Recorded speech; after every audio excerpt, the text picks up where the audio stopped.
Ouça agora, com o pastor Teófilo Karkli, palavras proféticas e promessas. Pastor Karkli está usando o poder da web e da rádio para avivar o povo de Deus nesta geração. Com vocês, palavras proféticas e promessas.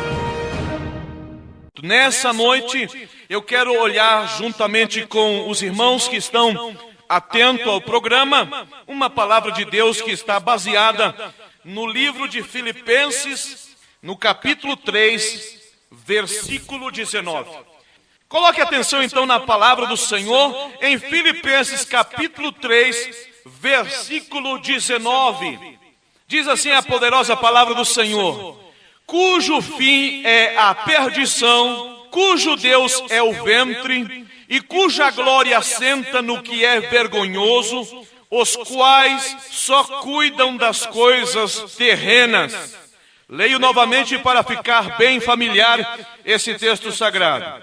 Cujo fim é a perdição, cujo Deus é o ventre, e cuja glória assenta no que é vergonhoso, os quais só cuidam das coisas terrenas. Esta palavra, que tenho ela escrita aqui, e amanhã já estamos subindo na internet o texto e também subindo o áudio, para que muitas pessoas do Brasil e do mundo sejam abençoadas através da palavra.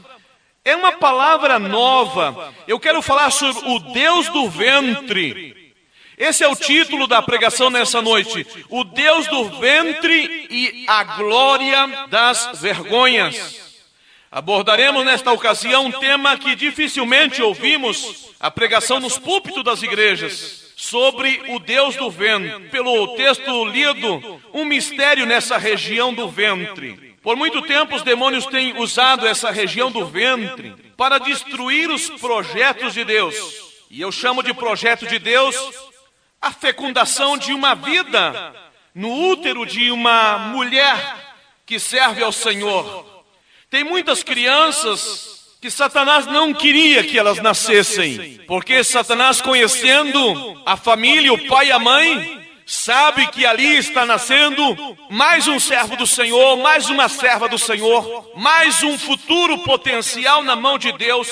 Quando nós olhamos na Bíblia Sagrada, nós vamos ver que esse intento de destruir os projetos de Deus aconteceu nos dias de Moisés. Mas a mãe de Moisés, com muita sabedoria, escondeu aquele menino. E por último, teve a ousadia, a coragem de colocar aquele menino dentro do cesto e soltar no rio Nilo. E depois foi encontrado pela rainha e foi dado em adoção à sua própria mãe. A Miriam, sua irmã de Moisés, ofereceu então os cuidados da sua própria mãe para cuidar de Moisés. Vocês conhecem a história. Logo no tempo de Jesus, quando aqueles magos foram até Israel para encontrar o rei que havia nascido, chegaram em Jerusalém. Herodes ficou preocupado porque ele era o rei de turno, o rei da época. De repente chega a notícia de homens falando, vindo do Oriente, buscando aquele que havia nascido. E Jesus havia nascido em Belém. E segundo a informação bíblica,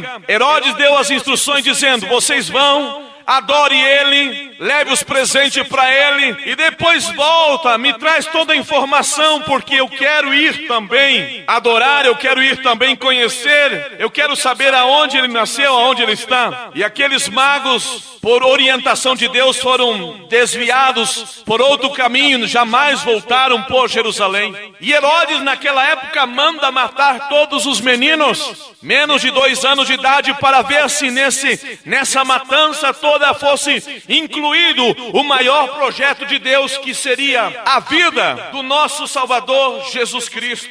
Então Satanás continua trabalhando nos nossos dias da mesma maneira. Desde a fecundação, ele quer provocar a morte, a destruição, ele quer causar transtornos e outras coisas. Eu estava consultando na internet quantos tipos de enfermidade existe nessa região do ventre, tanto da mulher quanto do homem. 36 enfermidades. Eu anotei algumas aqui, as mais conhecidas, como o apendicite, a cirrose, câncer de estômago, doença de refluxo, gastrite, úlcera, enfim, são 36 enfermidades diferentes causada na região do ventre, na região da barriga, tanto do homem quanto da mulher. Por que é tão importante essa região do ventre? Aonde o apóstolo Paulo está ensinando a igreja de Filipos, dizendo que existe homens e mulheres naqueles dias e hoje, na atualidade, que fazem do seu ventre o seu Deus. A importância desse lugar, dessa região, no homem e na mulher, principalmente na mulher, porque é ali onde é gerada a vida, é ali onde é dado o início aos projetos de Deus. E esses projetos de Deus têm causado grandes incômodos em Satanás. Por isso ele sempre tenta destruir desde o ventre a criança que vai nascer, ou colocando complicações no aparelho reprodutor feminino. E ele consegue em muitos casos destruir a vida com aborto, ou ele consegue contaminar o feto, fazendo que a mãe fume, faça uso da bebida alcoólica ainda na época da gestação. Sabe por que é tão importante essa região do ventre? É porque Satanás ele quer controlar essa região, ele se esconde nessa região. Satanás escolhe a região do ventre para se esconder e fazer ali suas operações. Por isso Jesus disse em João capítulo 7, versículo 38, aquele que crê em mim, como diz as Escrituras, rios de água viva correriam no seu ventre, ou no seu interior, conforme a versão que você esteja usando. E diz o versículo 39, que com estas palavras, Jesus estava fazendo referência ao Espírito Santo que havia de vir, ao Espírito Santo que havia de chegar, ainda não tinha vindo, ainda não tinha chegado.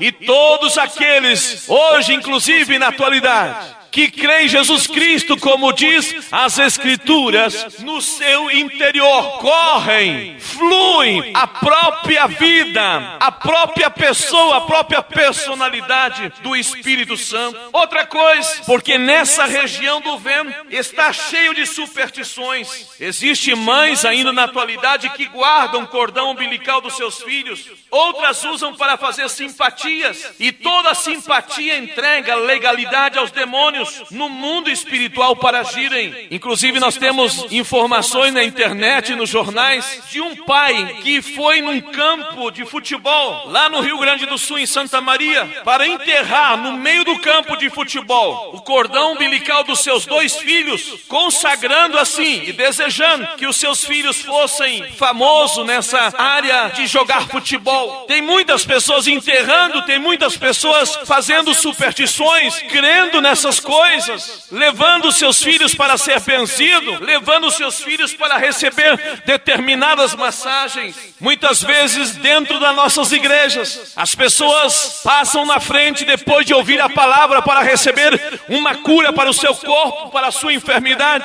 e recebe oração de fé e de poder. Não acontece absolutamente nada, volta para a sua casa com o mesmo problema, nessa região do ventre, seja por úlcera, seja por gastrite, seja por hérnia, seja qualquer mal-estar, qualquer inchaço, qualquer dor, qualquer problema nessa região, e não sai, e não vai sair por causa que alguém fez algum pacto, alguém fez alguma simpatia. Satanás está controlando essa região do ventre. Então uma pessoa que tenha problemas nessa região, ela não está precisando de uma cura, ela está precisando mais que de uma cura, ela está precisando de uma libertação. Ela precisa confessar e contar qual é o pacto que foi feito, qual é a simpatia que ela usou, e declarar isso nulo diante do Senhor, e pedir misericórdia do Senhor. E tenho por certo que a partir desse momento o Espírito Santo fluirá no interior dessa pessoa como rio de água viva, e o milagre de Deus acontecerá. Agora a Bíblia diz no livro de Provérbios capítulo 26 versículo 2, que nem todas as enfermidades são malignas, nem todas as enfermidades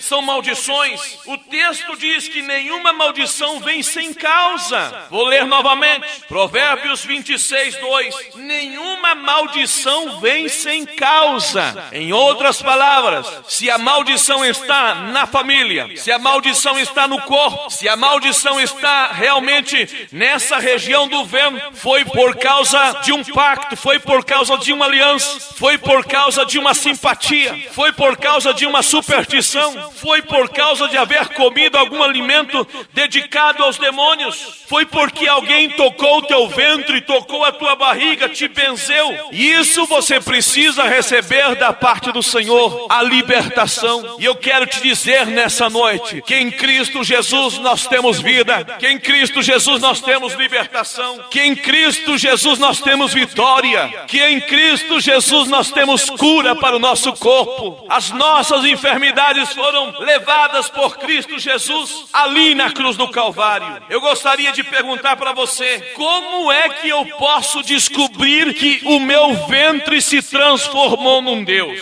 Como ficar sabendo se o teu ventre é um Deus? Escute bem o que eu vou dizer. Algumas afirmações. Pela quantidade excessiva de alimento que você ingere. Esse é o pecado chamado glutonaria, que quase ninguém prega nos púlpitos. Esse pecado da gula, o desejo insaciável, além do necessário por comida ou por bebida. E a Bíblia condena esse pecado. Em Lucas capítulo 21, versículo 34, que diz assim a palavra do Senhor: e olhai por vós, para que não aconteça que o vosso coração se carregue de glutonaria, de embriaguez e dos cuidados da vida, e venha sobre vós de improviso aquele dia. Observe essas palavras: cuidado para que o vosso coração não se carregue. Não se carregue de quê? De glutonaria, de embriaguez e dos cuidados desta vida. Quero te dizer que esse pecado da glutonaria é um pecado muito caro.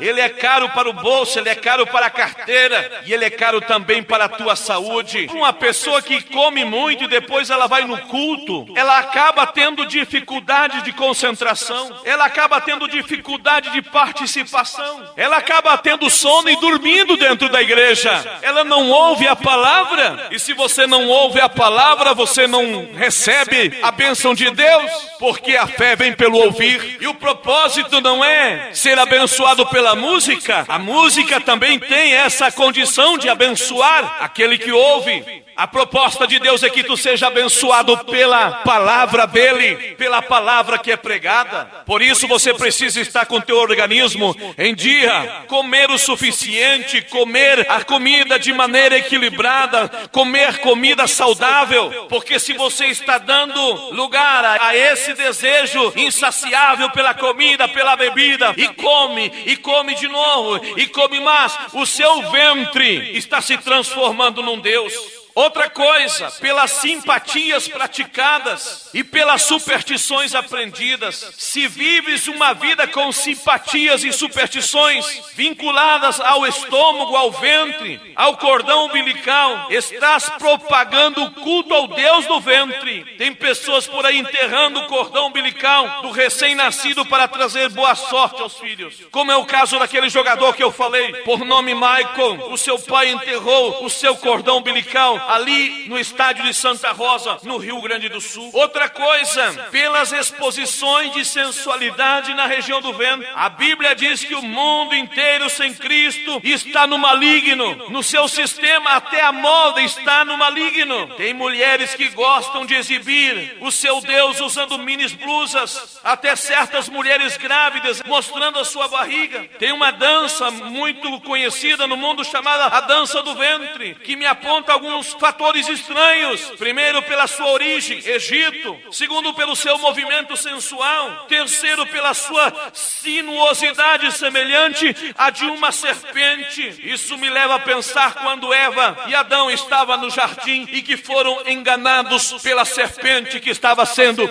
usado por Satanás. Se isso está acontecendo, o teu ventre está se tornando um Deus na tua vida e terá consequências fatais. Pessoas que planejam planejam fazer um aborto estaria sacrificando ao Deus do ventre, e essa prática do aborto está condenada na Bíblia por Deus. Ninguém tem o poder de tirar a vida de ninguém, nem pelo aborto, nem pela eutanásia, nem por nenhum mecanismo, nem por nenhum meio. Deus foi quem deu a vida, e só Ele tem o poder e a autoridade de tirar a vida de quem Ele quer. Escute bem o que eu vou te dizer nessa noite. Eu fiz a pergunta: como ficar sabendo se o teu ventre é um Deus? Se o teu apetite ainda clama por nicotina. Digo novamente, se o teu apetite ainda clama por nicotina, teu ventre virou um Deus. Esse Deus muitas vezes se coloca irritado, nervoso, e tem que alimentá-lo. Sabe o que o cigarro deveria dizer ao fumante? Essa frase: hoje tu me acende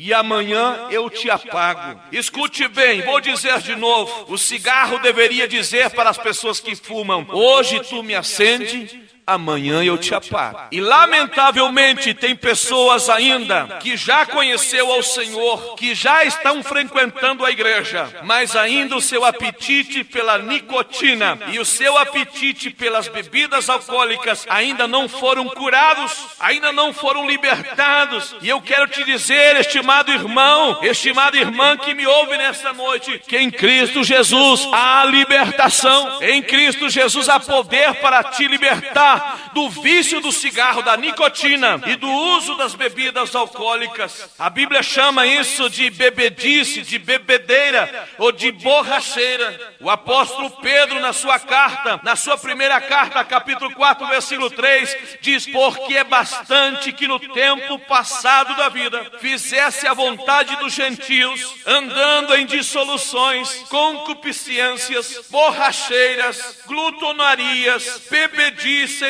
e abomináveis idolatrias. Já viviste tanto tempo assim? Tem pessoas que conhecem a Jesus lá na metade da sua vida. Vamos colocar um exemplo. Conheceu a Jesus com 30 anos. Viveu 30 anos no pecado, 30 anos servindo ao Deus do ventre, 30 anos alimentando-se da nicotina e do álcool. Agora você tem uma nova vida em Cristo Jesus. Agora já não servimos vinho, nem de maneira social, nem por cortesia, nem para ficar bonito numa festa. O único vinho que nós tomamos é aquele que disse Paulo aos Efésios: sede cheios do Espírito Santo. Esse é o melhor vinho que você pode tomar, chamado o vinho do Espírito Santo, a unção do Espírito Santo, o batismo com o Espírito Santo. É bastante já o tempo passado, e depois aparecem então as consequências: doenças na região do ventre, doenças como hepatite alcoólica, insuficiência hepática,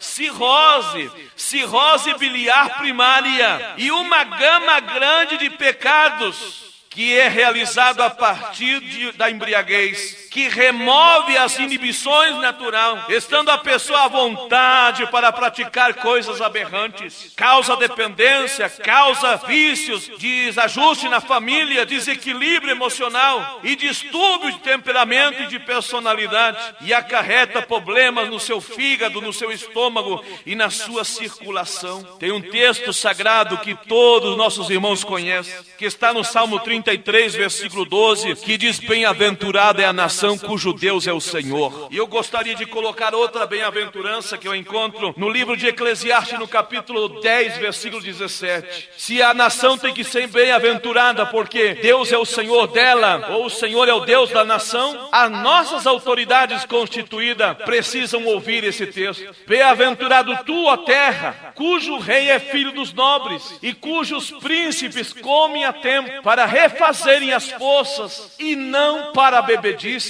Inclusive Jesus falando que nos dias de Ló e nos dias de Noé era muito semelhante aos nossos dias da atualidade. Veja se não é verdade. Lucas capítulo 17, versículo 27 e versículo 28. Comiam, bebiam, casavam e davam-se em casamento, até o dia em que Noé entrou na arca e veio o dilúvio e consumiu a todos. Como também diz o texto, da mesma maneira aconteceu nos dias de Ló. E aqui ainda Jesus amplia um pouco as explicações. Diz: comiam, bebiam, compravam, vendiam, plantavam e edificavam. Tudo isso aqui é sinal que Jesus pronto estará voltando para buscar a sua igreja. Se você sobe numa parte elevada, você vai poder contemplar quantas construções estão sendo levantadas nesses dias. Plantavam e edificavam, e não somente isso, comiam e bebiam, compravam e vendiam, até que veio o dilúvio, até que Deus fez chover sobre a cidade de Sodoma e de Gomorra. Como você conhece a história, fogo e enxofre, e destruiu aquela cidade, porque aquela cidade estava sendo dominada pelo Deus do sexo. A Bíblia chama, como diz o texto inicial, cujo Deus é o vento e cujas vergonhas é a sua glória,